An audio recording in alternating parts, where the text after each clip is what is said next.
আওয়ামী লীগ তারেক রহমানের সাথে তুলনা করে বা তারেক রহমানকে ইঙ্গিত করে মাননীয় প্রধানমন্ত্রীর স্বদেশ প্রত্যাবর্তন দিবসকে একটু বিশেষ গুরুত্বের সাথে দেখানোর চেষ্টা করছে।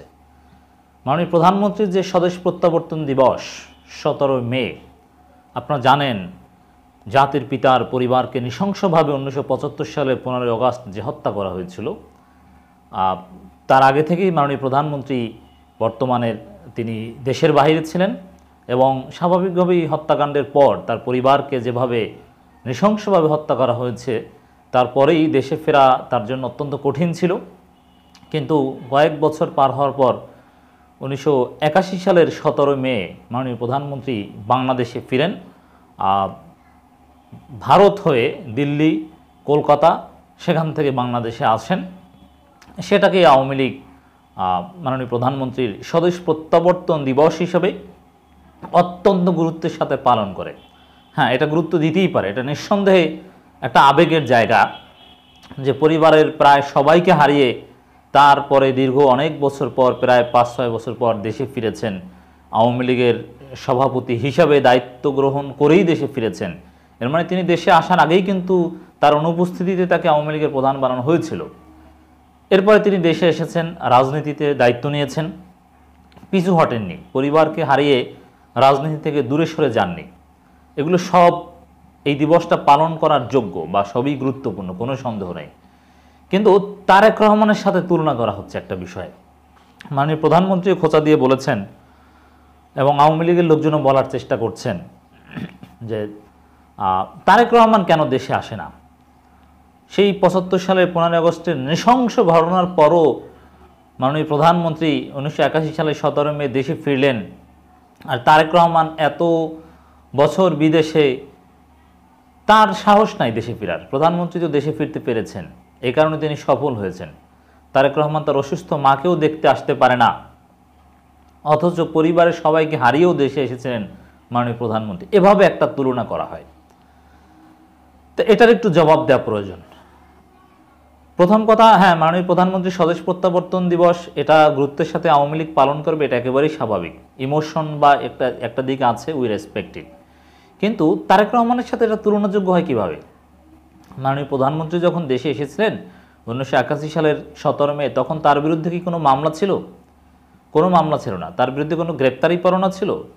মোটেও ছিল না। তাকে গ্রেপ্তার করার কোনো সম্ভাবনা ছিল? সামান্যতম সম্ভাবনা ছিল না। একেবারে নিশ্চিত।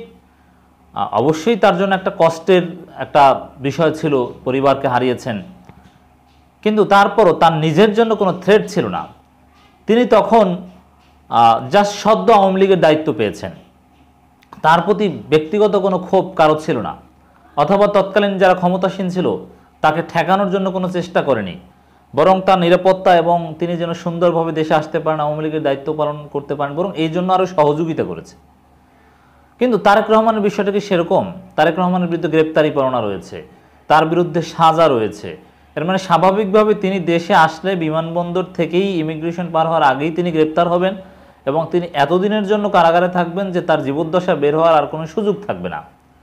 তাহলে তিনি দেশে আসবেন, এটা কিভাবে তুলনাযোগ্য হয়? অথবা তার দেশে এসে লাভটা কি? তিনি কি বাইরে থাকতে পারবেন? দলকে নেতৃত্ব দিতে পারবেন? মানে আওয়ামী লীগ বলার চেষ্টা করছে যে প্রধানমন্ত্রী তো বিদেশে থাকতেই তাকে আওয়ামী লীগের প্রধান বানানো হয়েছে, সভাপতি বানানো হয়েছে, তারপরে দেশে এসে তিনি দায়িত্ব পালন করছেন। এখন তারেক রহমান বিদেশে থাকতে ভারপ্রাপ্ত চেয়ারপারসন হয়েছে, অতএব দেশে এসে তিনি দায়িত্ব পালন করুক না, এটা তুলনাযোগ্য নয়। কারণ তারেক রহমান দেশে আসলে আজীবনের জন্য তিনি জেলে ঢুকে যাবেন, তখন দল পরিচালনা তো দূরের কথা, সুস্থভাবে বাঁচতেই পারবেন না। খালেদা জিয়ার মতো তাকে একেবারে শেষ করে দেওয়া হবে প্রায়। এর মানে এই দুটো তো এক হয় না। স্বদেশ প্রত্যাবর্তনের আহ্বান জানাচ্ছে তারেক রহমানকে আওয়ামী লীগের লোকজন, কিন্তু এটা এই তুলনা যৌক্তিক হয় না। এখন এই তুলনা কেন করছে?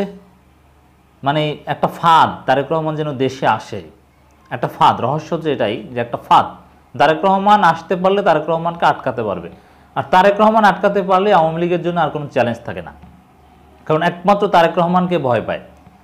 হ্যাঁ, তরুণ প্রজন্মের যাদেরকে বিএনপি ভয় পায়, বিএনপির বৃদ্ধ নেতাদের নিয়ে আওয়ামী লীগের কোনো আপত্তি নাই, মূলত তরুণ প্রজন্মের, বিশেষ করে ইশরাক, আমিনুল হক, রুহুল কবির রিজভী, জয়নুল আবেদিন ফারুক, এই টাইপের কিছু নেতাকে নিয়ে আওয়ামী লীগ ভয় আছে।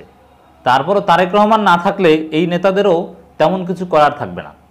এর মানে তারেক রহমানকে আটকাতে পারলেই আওয়ামী লীগ খুশি। আওয়ামী লীগ মনে করছে যে আর কোনো সমস্যা নেই, এই জন্য ফাঁদ হিসাবে তারেক রহমানকে বারবার ইনভাইট করছে, বা বিএনপির লোকজনের মধ্যে এরকম একটা পারসেপশন তৈরি করে দেওয়ার চেষ্টা করা হচ্ছে যে শেখ হাসিনা এসেছিলেন দেশে সাহস করে 1971 সালে 17 মে, তিনি সফল হয়েছিলেন, সফল হয়েছেন, আজকে ডেফিনেটলি সফল। তো তারেক রহমানও যদি এরকম সাহস করে দেশে আসে তাহলে আন্দোলন সফল হবে, তারেক রহমান সফল হবে, ক্ষমতায় আসবে। এরকম একটা ফাঁদ দেখানোর চেষ্টা করছে, কিন্তু এই ফাঁদের সাথে আমরা একমত নই। কারণ ইতিহাস খুঁজলে যে পাওয়া যায়, পৃথিবীর অনেক দেশে মূল নেতা বিদেশে থেকে নেতৃত্ব দিয়ে দেশের আন্দোলন সফল করে তারপরে দেশে এসেছেন। এই যে তিউনিসিয়ার রশিদ গানুসির কথা যদি বলি, এরকম আরও অনেক এক্সাম্পল আছে।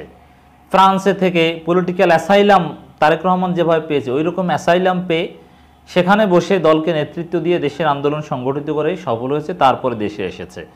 অতএব তারেক রহমান সেই চিন্তা করছে বা সেই দর্শনে বিশ্বাসী, বা সেটাই একমাত্র সমাধান। দেশে এসে জেল খাটার তো কোনো মানে হয় না। আর এই সরকার তো গণতান্ত্রিক কোনো আন্দোলনকে ভ্যালু দেয় না। তো দেশে এসে জনগণ আন্দোলন করবে তারেক রহমানকে মুক্ত করার জন্যে।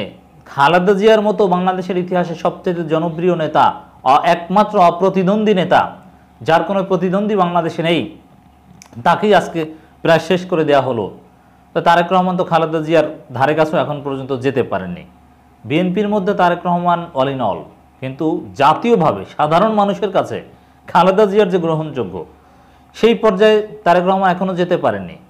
অতএব খালেদা জিয়াকেই আন্দোলন করে মুক্ত করা সম্ভব হলো না, তারেক রহমানের ক্ষেত্রে তো প্রশ্নই আসে না। স্বদেশ প্রত্যাবর্তন দিবসকে আওয়ামী লীগ যথেষ্ট গুরুত্ব দিচ্ছে। ওবায়দুল কাদের বা আওয়ামী লীগ বলার চেষ্টা করছে একেবারে উপজেলা পর্যন্ত পালন করা হবে। হ্যাঁ, এটা পালন করবে, এটা ডেফিনেটলি আওয়ামী পার্সপেক্টিভে খুবই গুরুত্বপূর্ণ। স্বদেশ প্রত্যাবর্তন দিবসের তাৎপর্য রয়েছে এবং এটাকে আমরা গুরুত্বের সাথেই দেখতে চাই, কিন্তু তারেক রহমানের যে পরিস্থিতি তার সাথে তুলনাযোগ্য হয় না।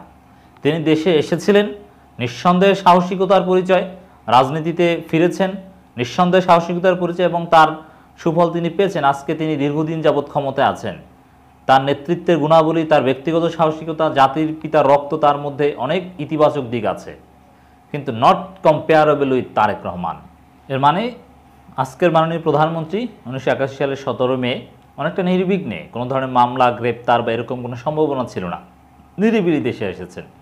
তো তারেক রহমানের ক্ষেত্রে এরকম গ্রান্টেড যদি দেওয়া হয় যে না, তার সমস্ত মামলা যদি স্থগিত করা হয়, সাজা যদি স্থগিত করা হয়, তারপরে নতুন মামলার সম্ভাবনা যতই থাকুক, সাজানো মিথ্যা মামলা যতটুকু তার সাজা দেওয়া হয়েছে, কিংবা নতুন গ্রেপ্তার, আগের গ্রেপ্তারি করে না, এগুলো বাদ দেওয়া হোক, তারপরে নতুনভাবে গ্রেপ্তার করার সম্ভাবনা থাকলেও তিনি সাথে সাথে আসবেন, এতে কোনো সন্দেহ নাই।